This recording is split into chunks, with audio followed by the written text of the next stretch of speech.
And we back, man. We back with another reaction video. But this time, this is going to be something a little different. See, most of y'all don't even know this. This is my man, Kenny, for real. If you really just an NBA person, a hooper, he a Bulls fan. So, like, Slick, my man out there, you probably mess with him. But, like, he's just a really cool dude. And I saw this video. It's time for Pelinka to keep his promise. And when I saw that, I was like, hold up. Can't watch this yet. Because I got to make sure I watch that Lakers video. Now I watch that Lakers video. Russ is out there hooping. Don't trade Russ. Lakers, like that, like everything. Man, let's get into this video. Because I got... Don't worry, y'all. It might be time for Pelinka to wake up. If you've been around the channel for some time, you see my new strategy where I start off the video with a super strong statement to get new people to click on it and new people to subscribe. I just did it again to you. Subscribe if you're new around here. The Lakers are currently on a 5-game win streak after winning Sacramento. And no matter what you think, no matter what I think, no matter what nobody think about the officiating, was it a foul? Was it a foul? It doesn't matter. Because the last buzzer rang and the Lakers had more points and they're on a 5-game streak. Even if the last 2-minute report come out and say he was not fouled, there's nothing we can do about it. You know what I'm saying? So we just got to accept the fact that this is won by the LA Lakers. And I'm be honest with you, I thought there was no chance they were going to keep their head above water without Anthony Davis. Once he went down after that legendary streak he was going through, I thought the season was over. I mean, you might have assumed that the season was over beforehand considering the expectations for... Exactly. That's what everybody was really thinking. But, like, no.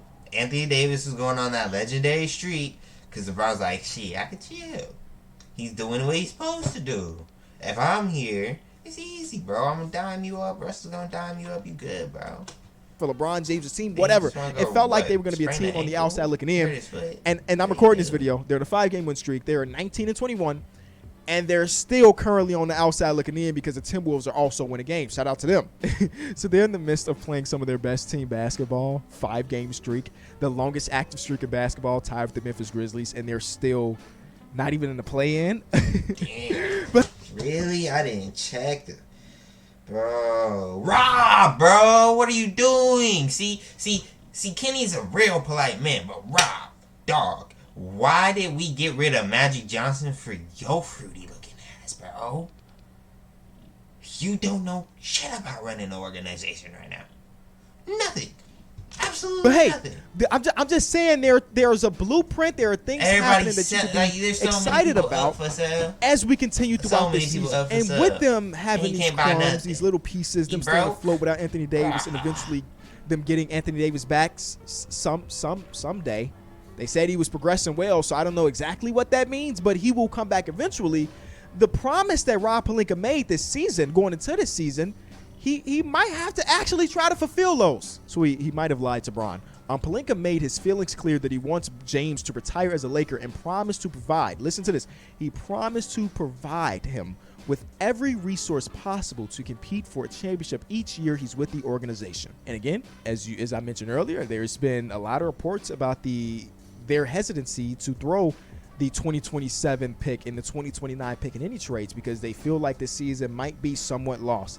They feel like this was one of those seasons where we come back next year because we're going to have another spot to sign another person to be alongside Anthony Davis and Bron, and then we run it back. But I mean, the way the Lakers are playing now and the way LeBron James is talking in these post-game interviews, I don't want to just play basketball for no reason. I want to continue. It's like how you can't just decide to pull the plug on Bron. You don't pull the plug on Bron. Bron don't ever quit. Like, one thing I could say, this is why Bron could go to fucking Portland, man. Because Portland ain't never pulled the plug on Dame to keep it a buck. They ain't never pulled the plug on Dame. They always just said, fuck it, bro. Let's keep it doing. Let's keep it doing. To compete, there might be pressure now to potentially throw in a 27 or 29 to get a player, the players to keep this streak alive. What NFL team is just the fuck them picks team, man? The Lakers don't need picks. You're in LA. You're the LA Lakers. Kobe played for you. You don't need picks. People will come. So they can feel more excited about making the playoffs. If Wemby doesn't win nothing in Detroit, and making some noise once after they're in. However and long I think the most exciting thing, if if I'm a Lakers fan, I hate to seeing the other step up. I mean, we can make a 70-hour documentary about how great LeBron has been in this season with him being 38 years old at this point. Even tonight, another 37-point game and clutch basket down the stretch. Like, it is ridiculous how good he's been. But we kind of expect that from Bron, even though he's still old. We don't expect the others to be performing well. And in the midst of this streak, a lot of the players have been reliable. Dennis Schroeder is playing like the Dennis Schroeder that almost got, what was it, 80 M's, 90 M's, even though him and his agent say that was never on the table. He's playing like the player that we know he could be, but he hasn't been in the last couple seasons. Patrick Beverley is playing like the player this is crazy. We giving Patrick Beverley a little shout out to Pat Bev. He's playing like the player we've seen him play over the last couple seasons. This season came to this one, he couldn't hit a shot, but in his last 10 games, he's shooting almost 44%. He did hit that step back, and I did call it they win it once he hit that step back. You're right. From the 3-point line. That's the dub. And I got to talk about that man in the middle, because you lose the production that is Anthony Davis, and you look at that roster and say, how the hell do we replace that? His name is Thomas Bryant.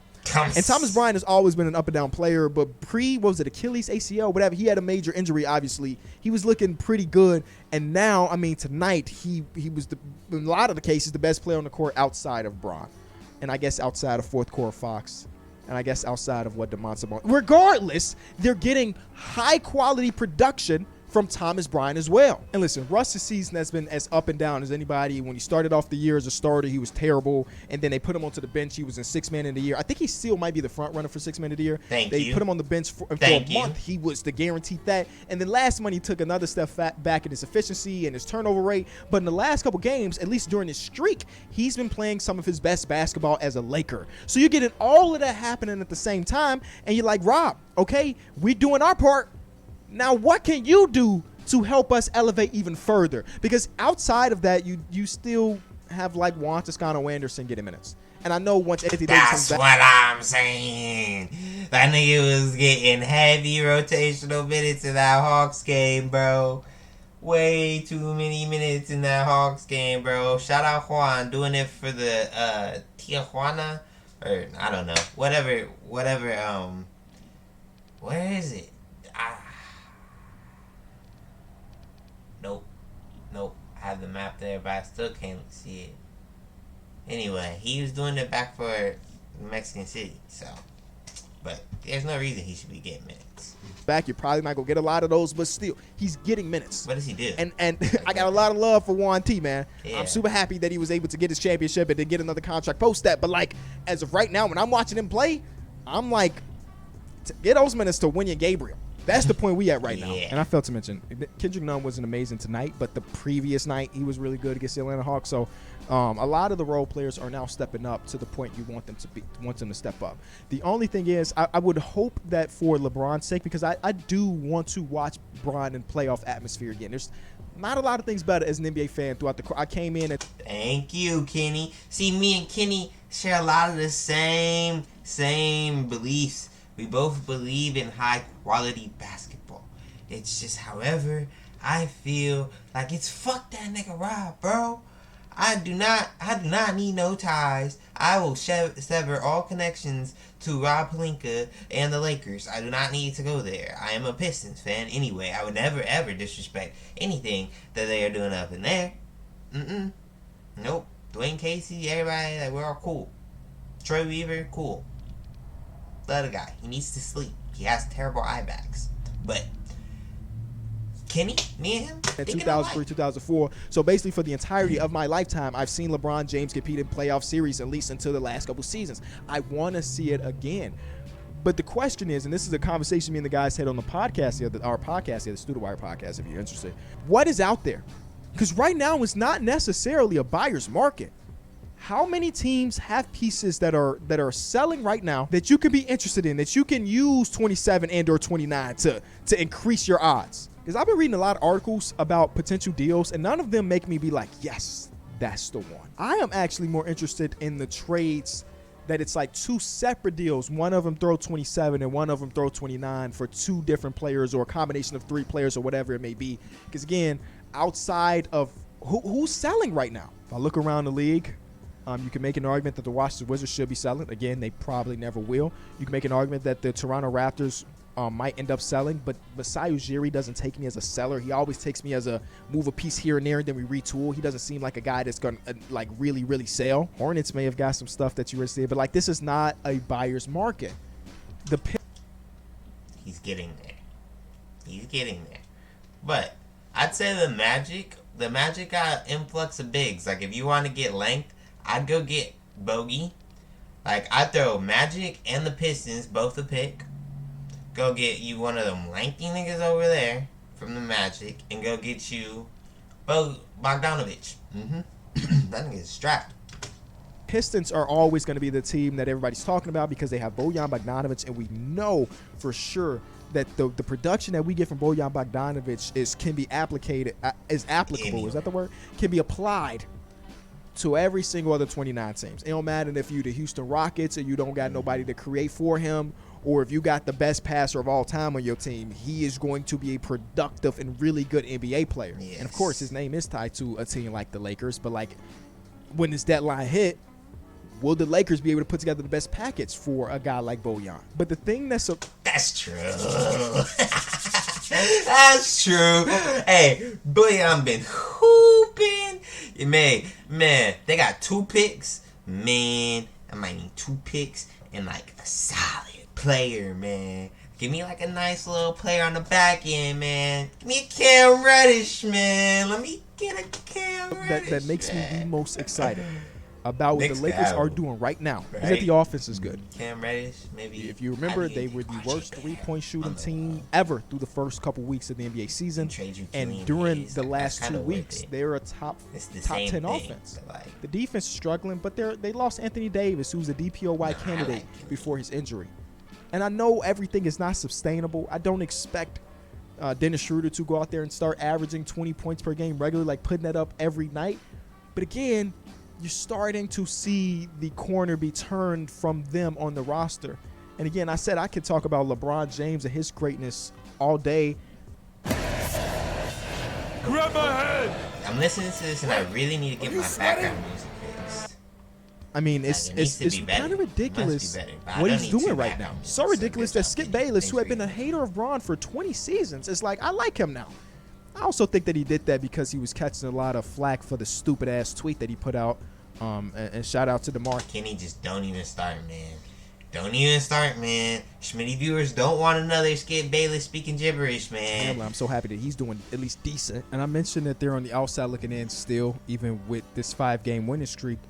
But you still do have teams like the Utah Jazz, who've, of course, come down to earth and lost another one in Chicago today. You got the Portland Trail Blazers, who sit at 500 after a really good start. They're struggling, especially on the defensive side of the ball. The Phoenix Suns on a 5-game lose. So there are a lot of teams that are teeting around the edge. And with another win from the Lakers and maybe a loss from one of these other teams I'm talking about, they're right back in the mix of things. Things are so crunched up in both conferences, basically, that one win for the Lakers from have them going from the 12th seed all the way up to being out of the play-in, but one of the guaranteed 6. That's how close it is. So if I'm Rob Pelinka, I got to look at that and say, if there's a chance we get in, there's a chance that we can win, considering we have 2 players that are still playing at a superstar level when they're healthy, and LeBron James. Exactly. So we should have had this shit done, man. And Anthony Davis. That has to be the things they're talking about. And I know they keep thinking about the future. We don't want to throw 27. We don't want to throw 29 because at that point we don't know where we're going to be as an organization. By 2027, LeBron James is 42 something year 3. He's 40 plus years old. Anthony Davis is mid 30s. That pick might be number 2. Think it might be something you're willing to trade if I'm Rob Pelinka. Because we want to, like you promised to. The thing is that a number 2 pick, a number 1 pick, 2 and 1, none of those are better than a championship. Cause think about it. Then they traded Anthony Davis, right? And Lonzo Ball and all of them. Like they traded all of Anthony Davis, Brandon Ingram, all of them, right? For Anthony Davis. Meanwhile, all of them are very adequate role players. And if at this point in their career stayed on Bron's team, we'd be in the playoffs anyway, right? But we got a championship with AD. So screw it. It doesn't matter. LeBron, at the beginning of the season, we want to maximize the opportunity for Bron to win. And right now, what you've done to maximize, they're still at 12th, even though they're playing good basketball. And not even just good basketball during this 5-game stretch. They started off 2-10, and since then, they're 17-11. 17-11, that's 60% win rate. A 60% win rate would have them as the 4 seed behind the Pelicans, or tied with the Pelicans. Now, again, you can't just say, hey, we throwing away the first 12 games of the season, but that's how good they have been recently, that we can say that we're trending upward. And because of that, we need to do what we got to do to get them in a position to win. Probably the worst thing that happened to them, though, or it's happening actively with them, is the fact that the Bulls are 7-3 in their last 10. I'm not there yet, ladies and gentlemen. We're not here to. I think I made an apology tweet, like a pseudo apology tweet. I'm not there just yet because I still believe that even though we're playing good basketball as of late, other than us giving up 71 points to Donovan Mitchell, we've been playing good basketball of late. But I still think there is a hard ceiling on this team. But in the last couple weeks, again, other than that 71 we gave up, I've been enjoying the Bulls. And a lot of people believe that if the Bulls were still struggling, that the bro, you gave up 71. You gave up 71. Sorry, I got a little distracted. I got a phone call. I hate when I get phone calls in the middle of the video, but bro, got 71. DeMar DeRozan going to LA. He been trying to get to LA for 7 years now. It feels like was something that they could have made happen. And now, if the Bulls are winning, they might say, "Hey, instead of us being sellers or retoolers, we might use that Portland Trailblazer pick and buy right now."